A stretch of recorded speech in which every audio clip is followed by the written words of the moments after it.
J'ai encore dû aller à quelques réunions du club, mais c'est devenu de moins en moins important dans ma vie. Le plus important, ça devenait Apple Computer, la société. Je devais consacrer mon énergie à plein temps à des choses qui allaient dans les produits vendus. Avec des sociétés comme Apple en train de se former et de devenir des affaires sérieuses, on a commencé à garder certaines choses secrètes. On ne pouvait pas divulguer à des membres du Homebrew Computer Club ses plans de production ou le projet sur lequel on travaillait. Il pouvait y avoir des concurrents qui auraient dit « Apple est en train de faire ça, montons un projet similaire ». Je crois que ça a mené à la fin du Homebrew Computer Club.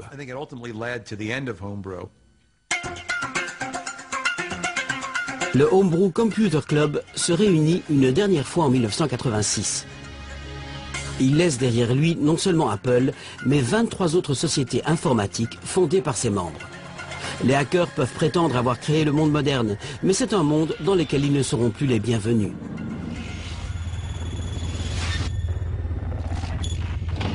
Le 15 février 1995, une chasse à l'homme ayant duré 2 ans prend fin quand des agents armés du FBI localisent un criminel recherché dans un immeuble en Caroline du Nord. Le piratage informatique est sur le point de devenir un métier hors la loi. FBI, ouvrez la porte. J'ai un mandat d'arrestation. Vers 1h30 du matin, on a frappé à ma porte. Je n'ai même pas regardé l'heure à ce moment-là. Si j'avais su quelle heure il était, je n'aurais même pas répondu. J'ai demandé qui c'était, et ils m'ont dit FBI. Le FBI vient arrêter Kevin Mitnick, un hacker de 32 ans, devenu l'ennemi public numéro 1, suite à ses intrusions dans les ordinateurs des autres. Kevin était pour ainsi dire au mauvais endroit au mauvais moment, pour de nombreuses raisons. Internet était en train de décoller. Les enjeux étaient plus importants à l'époque. Et je crois que pour les médias et une partie du gouvernement, Mitnick faisait un excellent bouc émissaire. C'était l'homme à abattre.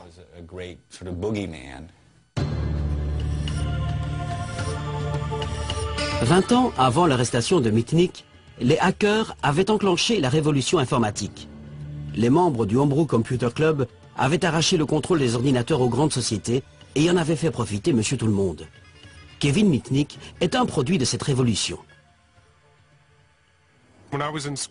Quand j'étais au lycée, tout le monde ne pensait qu'à faire la fête, fumer des joints, boire. Moi, c'était pas mon truc. Je ne sortais pas beaucoup, je sais pas trop pourquoi. J'avais des hobbies qui étaient plutôt solitaires.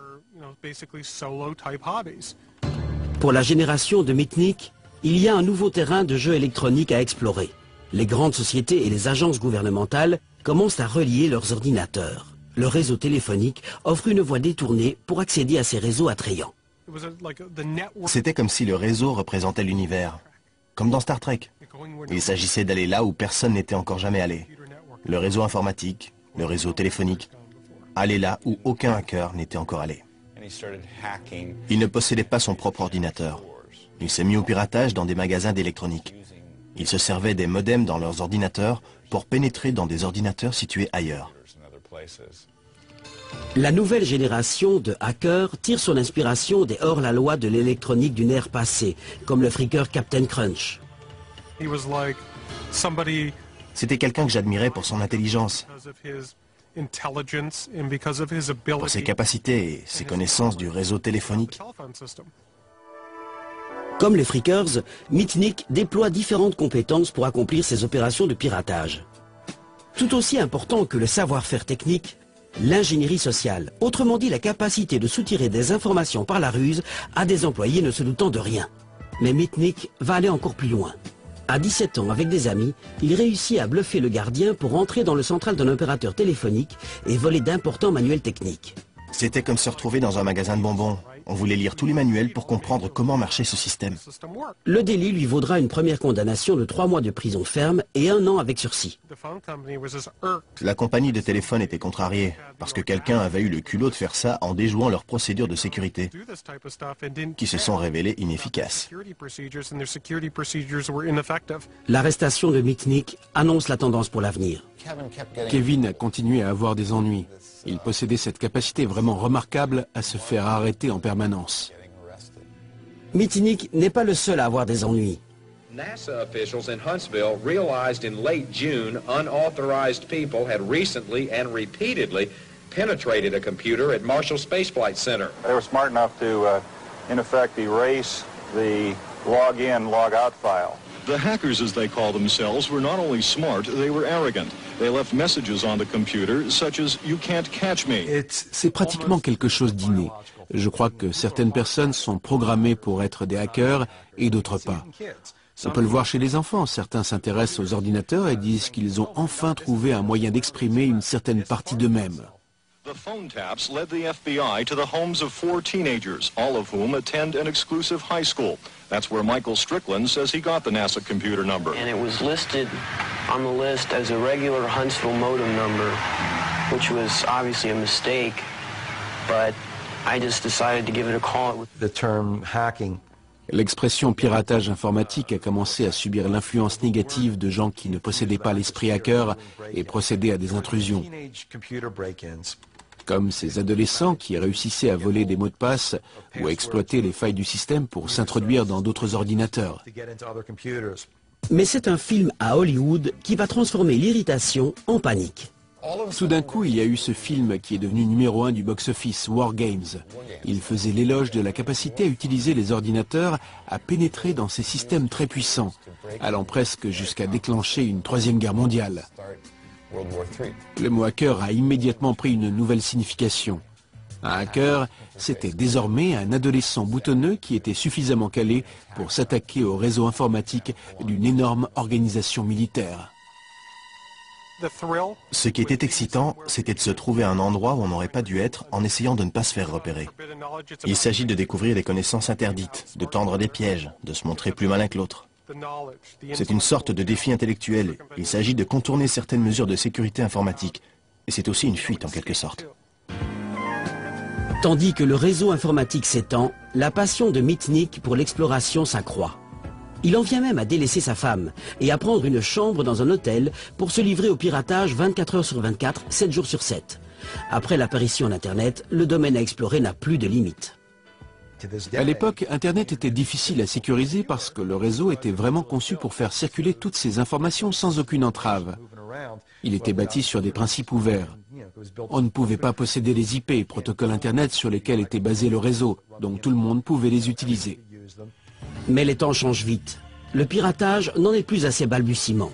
Internet se prépare à devenir un outil professionnel. Les hackers ne sont plus les bienvenus. À la fin des années 70 et au début des années 80, on encourageait le piratage. C'était le truc cool à faire. On ne considérait pas ça comme un crime, mais comme un hobby sympa consistant à faire des farces. La société changeait autour de moi, mais j'étais tellement obnubilé par le freaking et le piratage informatique, en vrai passionné, que j'ai complètement zappé le fait que la société autour de moi était en train d'évoluer. Les exploits de hackers comme Mitnick deviennent un problème pour les forces de l'ordre. Les choses ont changé. Ce n'est plus le monde du Homebrew Computer Club. Le piratage informatique devient la préoccupation du FBI. La cybercriminalité commençait à occuper le devant de la scène. Les ordinateurs reliés à Internet s'étant généralisés, nous recevions un nombre de plaintes bien plus important. C'est un nouveau genre de criminalité. Ici, pas de vitres cassées ou de voitures volées et les coupables ne laissent pas d'empreintes. Il fallait réussir à suivre non seulement la nouvelle technologie, mais aussi les techniques novatrices des auteurs des faits.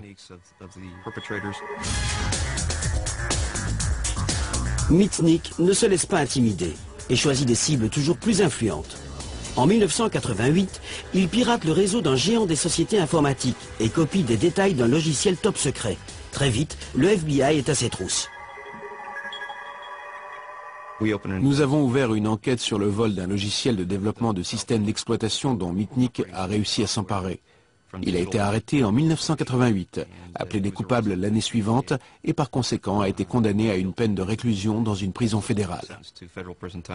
La société informatique concernée affirme que le hacker du côté obscur a provoqué des dégâts d'une valeur de 3,5 millions d'euros. Durant son procès, Mitnick se rend compte à quel point le monde a peur des hackers. Le procureur fédéral est entré dans le tribunal et a dit à un magistrat fédéral que si M. Mitnick s'approchait d'un téléphone dans la prison pouvant être utilisé par les détenus pour passer des appels en PCV, il pourrait déclencher une guerre nucléaire. Assis dans le tribunal, je me demandais si le juge pouvait être stupide à ce point-là. Le juge a cru en grande partie aux nombreuses